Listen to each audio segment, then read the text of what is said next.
Hello, this is Christian from Mr. Wheeler's class, and I decided to go with my final art project as something similar, well, not something completely unsimilar to what I had originally planned.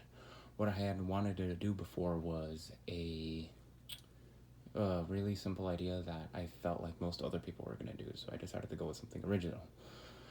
So what I have done was that I went to go collect a lot of bottle caps, I also went to go collect a lot of marbles, I also collected large amounts of different paint, and see if I can create splatter art. I wanted to create something that was similar in dynamics that needed a ball, but I realized I probably wasn't going to do anything remotely similar, not anything similar to putting a basketball against a wall with paint and seeing what it makes. And given I thought it was a really cool idea, I wanted to use that as my secondary, as a backup plan. And I feel like I've evolved it into something that's a little bit better. For other people, I think, or people who can already see, I believe that they already know what this is going to entail. But I'm going to drop marbles from a high height. They're not going to be for any designated color. And whatever color they hit will be the color that they splatter across the page. I already did a couple of test runs, one with this red one right over here. I didn't drop it as high as I wanted to because I wanted to see how much of a big splash effect it would be. And then I dropped the next one in green off screen to see how high I would need to be in order to get a big impact. And I think I have a relatively good idea of what it's going to be.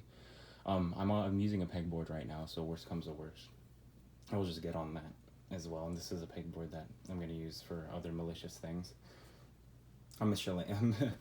Miscellaneous things, excuse me. And here we go. Let's give it a shot. So that one was a miss, but it's alright. I have a lot of marbles, and they roll back to me, thankfully. That one didn't hit anything at all. So I think we need a... Oh, and that one actually got stuck in the orange. That tends to happen a lot. Let's go for a little bigger marble. Alright. That was a little bit too high. The yellow, unfortunately, went off onto the pegboard, which is alright. I'm just going to slide that one back on there.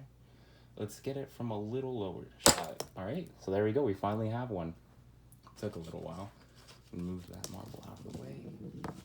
I'll try my best not to interact too much with what's going on other than if I need to put these things back, because it does make a lot of sense. That made a big splash. That was really cool. Alright, now let's go to a different color. Let's see if I can get that orange marble out. This is a fun little activity I plan on having with my family because this is actually a lot of fun. Whoever can make the most paint get on their paper with a certain amount of marbles, I believe, would be who we can decide as the winner. That one just got stuck in there. I'll try taking it out very carefully, though. Let's give this a shot. All right, nice. That one had a really big impact.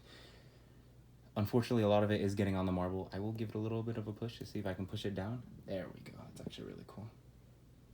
All right, let's move over to this turquoise cyan. I know a lot of people have a lot of different opinions on what it should be called. I think it should be called splatter. Nice. All right. I'm starting to notice a pattern with this. I did a test run of this somewhat earlier. I don't have that with me, unfortunately, where a lot of the paint I had, relative to wherever the pegboard was facing the ground, the paint would also try to go down that way. Seem to be having that issue again here. That one was more of a throw, I'll be honest. I'm trying to go for the white. Oh, so close, yet so far.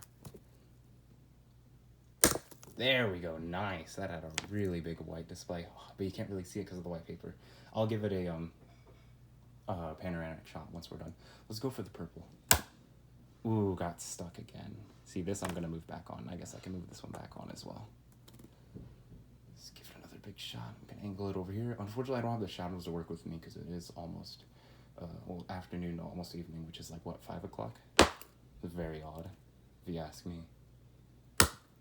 All right, finally got some purple. I believe the main goal that I just want to achieve here is to get as many colors, all the colors have at least a little bit of their own touch. So for example, we already did well with the green, we did well with the purple that we just did. Yellow, not the best, but I'll definitely take that. And unfortunately, a lot of it did make it out of the pegboard.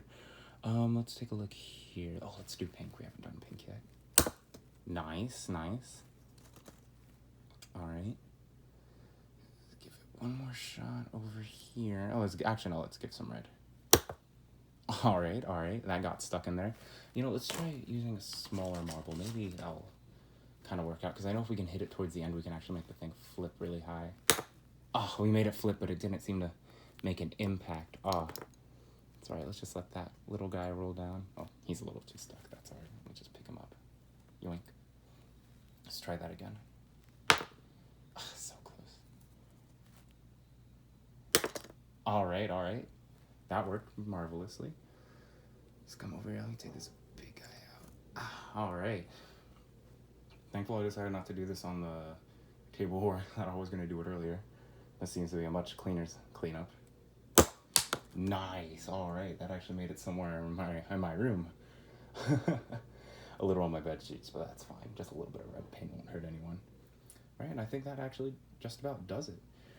So yeah, this is my final project. My name is Cris Oliveros, and this is for Mr. Wheeler's art class. Thank you very much.